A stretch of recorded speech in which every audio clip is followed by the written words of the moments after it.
Bonjour à tous, c'est Pierre-Alexandre pour Technoid. Aujourd'hui, on va faire le test du WilyFox Swift 2 Plus. Donc, c'est un smartphone qui est un petit peu dans la lignée du Swift 2 Plus et Swift 2.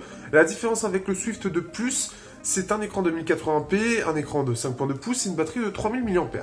C'est les seules différences, sinon c'est la même chose. En plus de ça, ce test, par rapport à peut-être d'autres qui ont été mis déjà en ligne, eh bien, il est sous Android 7.1.1. Donc, en plus de ça, on n'est plus sur du Cyanogen, mais sur la propre ROM de WilyFox. Donc, on va voir un petit peu les différences. Et on passe tout de suite au test.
Au niveau du design, donc là on est sur un design qui est assez classique des smartphones actuels d'entrée de gamme, donc c'est-à-dire des bandes plastiques en haut et en bas.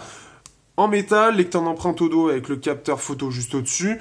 On a droit quand même à la mention ici WilyFox en bas. Donc là on est sur du noir, c'est un peu compliqué. En haut on a donc le haut-parleur qui est rond, en haut de la jack avec le micro ambiant. En bas, on a droit de l'USB type C, ce qui est assez rare pour être dit, mais il y est. Donc ça, c'est une bonne chose. Sur un smartphone de cette gamme, c'est un petit peu rare. Et donc, le lecteur d'empreintes qui, comme vous pouvez voir, fonctionne plutôt bien. Un petit peu lent, mais il fonctionne plutôt bien. Donc ça, c'est une bonne chose.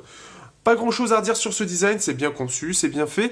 On a ce côté un peu incurvé sur cette partie-là et aussi au dos, et ce qui fait qu'on a une bonne prise en main, on le tient bien en main, donc ça c'est une bonne chose. On a quasiment la même chose que le Swift 2 Plus, ils sont très difficilement discernables. Le Swift 2 X est un petit peu plus grand, par contre on a quand même le modèle qui est en bas si vous voulez faire attention à ce que vous achetez.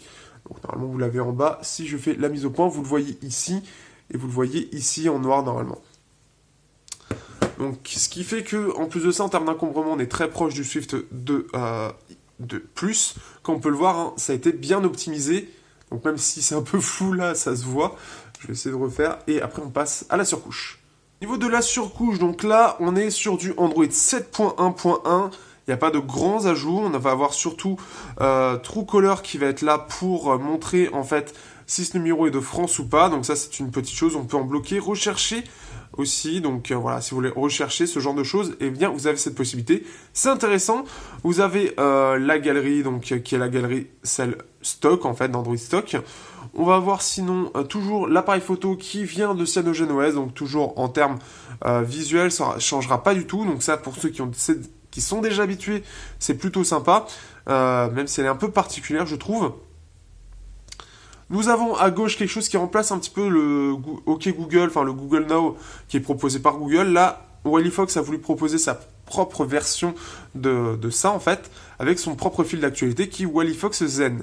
Donc vous choisissez les médias que vous voulez et ils vont vous en afficher en fait plein comme ceci, avec ce qui pourrait vous intéresser ou pas, donc avec les pouces bleus ou enfin en l'air ou en bas, donc selon ce que vous aimez ou non. Donc ça c'est, je trouve, plutôt un bon petit ajout très discret. Sinon au-delà de ça on n'a pas grand chose. On a aussi, chose que je préfère mentionner maintenant, la possibilité d'utiliser Android Pay ici, donc puisqu'il a le NFC, donc ça c'est une bonne chose aussi si vous en avez l'utilité. Alors actuellement c'est Paylib surtout qui est en France, qui sera utile pour nous sur Android. Sinon c'est fluide, tout est fluide, tout est plutôt bien optimisé, on a juste quelques petits bugs, mais rien de grave, rien de rédhibitoire, ça a été très léger bug, mais en tout cas on est sur un appareil qui gère plutôt bien le multitâche, qui est assez rapide, surtout fluide, donc ça c'est une bonne chose. Au niveau des benchmarks, donc là on est sur un Snapdragon 430, un octo-cœur qui est en Cortex A53 1,4 1,1 GHz. Ce qui est plutôt bien, c'est que le passage sous Nougat lui a fait gagner un petit peu en performance, puisqu'on est passé de 1954 en multicœur à 2528. Donc on est sur un score correct, on est face au Helio P10. On reste assez forcément en arrière, mais on est quasiment sur le même score qu'un Snapdragon 808-810. On est un petit peu mieux qu'un Snapdragon 650. Et on est même mieux qu'un Snapdragon 805 et 801. Donc c'est plutôt pas mal. Des bonnes performances, on gagne en points puisqu'on devrait être là et on vient de gagner. On est ici à 2528, donc c'est plutôt pas mal.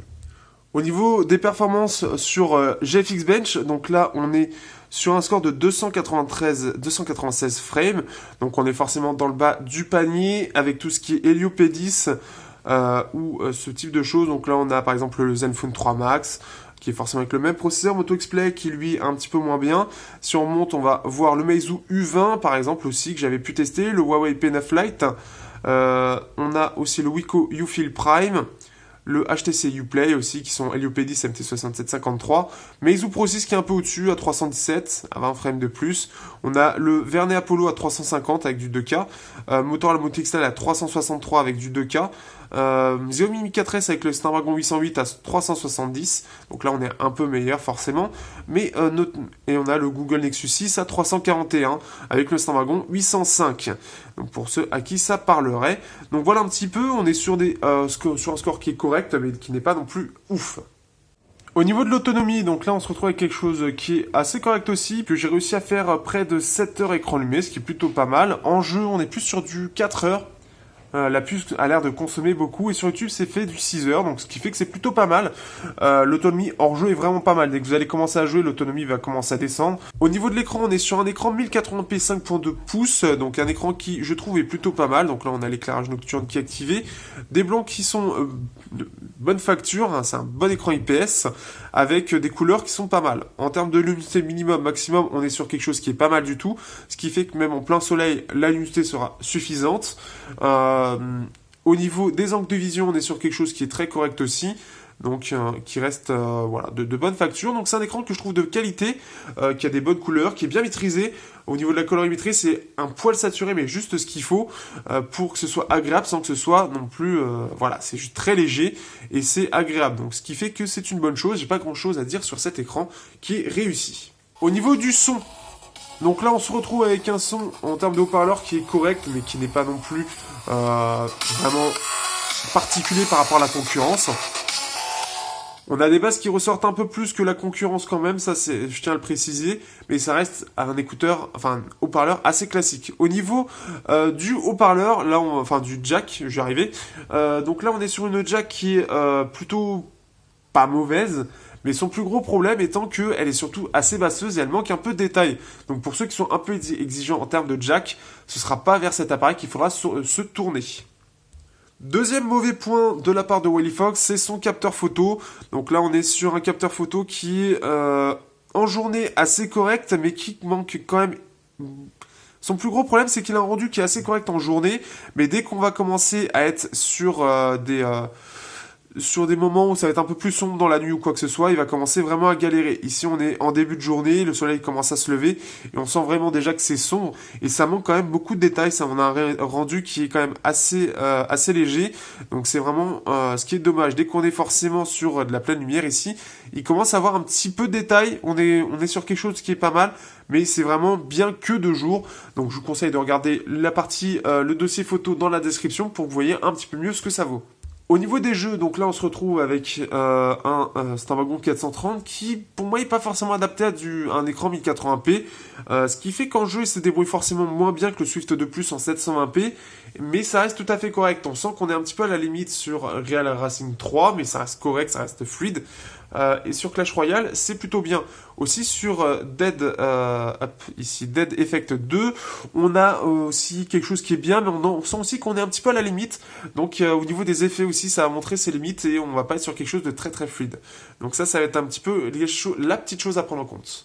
Que peut-on penser de ce WileyFox Swift 2X ? Eh bien, c'est une bonne amélioration pour ceux qui le cherchent du Swift 2 Plus, puisqu'il a un écran qui est un peu meilleur, surtout plus fin, un poil plus grand et une batterie un peu plus grosse pour compenser la Full HD.